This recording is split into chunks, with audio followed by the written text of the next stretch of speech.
having headed off for a pre-Christmas push from Joel Fitzgibbon to dump Mark Butler from the climate change portfolio. Opposition leader Anthony Albanese buckled to pressure, hasn't he, from colleagues replacing Butler with Chris Bowen last week in a reshuffle. It's probably upset more than it has made happy. According to my next guest, the drums are beating louder and louder over Albanese's leadership. Joining me now from Sydney, senior writer and columnist and author with the Australian newspaper, Troy Bramston. Troy, thanks for coming on the show. You know Labor inside out. I want to ask you about your piece today in the Australian.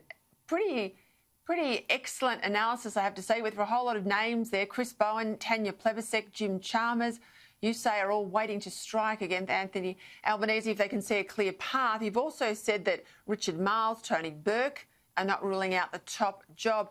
It's a bit of a Melbourne Cup field. Who's going to emerge, do you think? Well, that's the big question, Peter. Thanks for having me back on your program. Look, I mean, the Labor MPs went away at the end of last year pretty concerned about where the party was, demoralised, disillusioned, not thinking enough had been done on policy work. The political strategy was defective, that Anthony Albanese lacked cut-through in his public presentations. They've come back from that holiday, and most of them, I think, now are on the verge of saying we need a new leader. But the problem, Peter, is that they can't agree on who that leader's going to be. So we're now going to have this leadership dance that I think is going to go on for some time. I've described it as the shark circling the water, waiting for traces of blood to appear, which is a famous phrase used by the British political diarist Alan Clark many years ago. And that's where the Labor caucus finds themselves at the moment, Peter. In short, they're not happy with Anthony Albanese's performance. A lot of them think he should go. But there's no one waiting in the wings who they can easily put in to that leadership position. You said today that the reshuffle was sort of cack-handed. It only inflamed existing tensions. It put forward a front bench now that too closely resembles the sort of B team from the Rudd-Gillard years.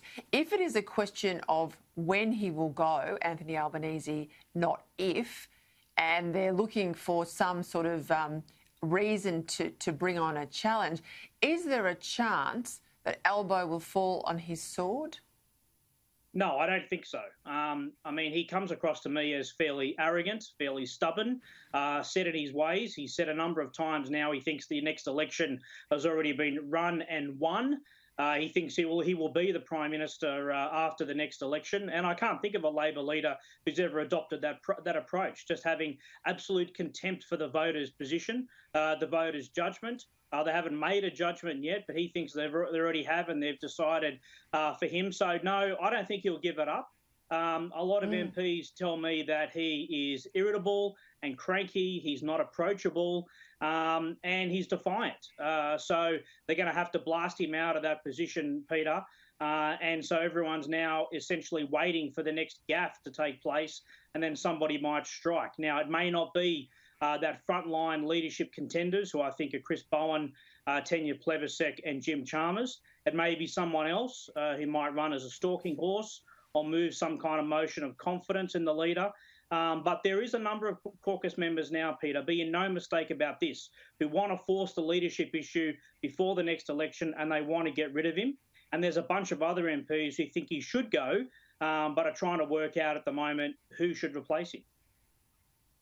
Gee, I don't want to give away too many trade secrets, but this is a sort of climate that late in the evening I might have gone wandering around a few corridors just to see who was in and out of whom's doors, and who was meeting for who was lunching and who was going out for drinks. It's very telling to see, bedfellows, I shouldn't use that term in relation to Canberra at the moment, but, who was mixing, cross-factionally at a time like this. I think it'll be very interesting. I want to go to the delayed or the postponed Labor conference. It starts on the 30th and 31st, delayed, of course, to the pandemic last year. It will be online, so a virtual conference. 400 party aficionados and delegates, union delegates, of course. They're setting a whole lot of policy issues. It's a binding platform in a way that there isn't a binding platform on the coalition side of politics. This was meant to happen in December. It was meant to clear away all the sort of dead policy wood from the last election. A lot of water under the bridge since that time, but there could be an election this year, Troy. When are we going to see Labor make some really hard calls on policy they've now taken to 2 successive elections that's been sort of knocked back hard by the Australian electorate?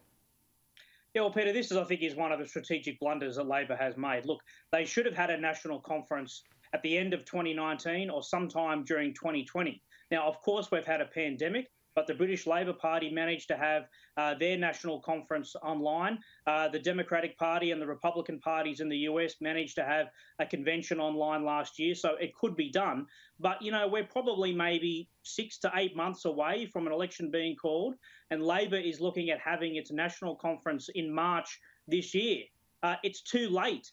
The big policy barneys, the big policy disagreements, the clearing of the previous platform, the moving on from some of the contentious issues hasn't been done yet, let alone starting to talk about the big policy items for the next election. The Labor Party, for more than a century, has invested a lot of time and effort in its national conference. As you say, it's a binding platform.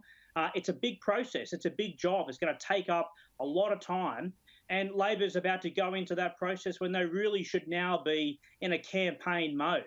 They're not ready to fight an election campaign, but they're about to go into a divisive national conference process involving unions, involving state MPs, federal MPs, rank and file members, factions, the works. I mean, it's just crazy. And it just shows you that the strategic ability of Anthony Albanese and his office just bewilders so many Labor MPs and long-time observers like myself. Yeah, and of course there was so much policy at the last election that was undercooked and uncosted. They won't get away with a second time round. Troy Bramston, senior writer and columnist at the Australian newspaper, thank you for coming on the show tonight. Thanks very much, Peter.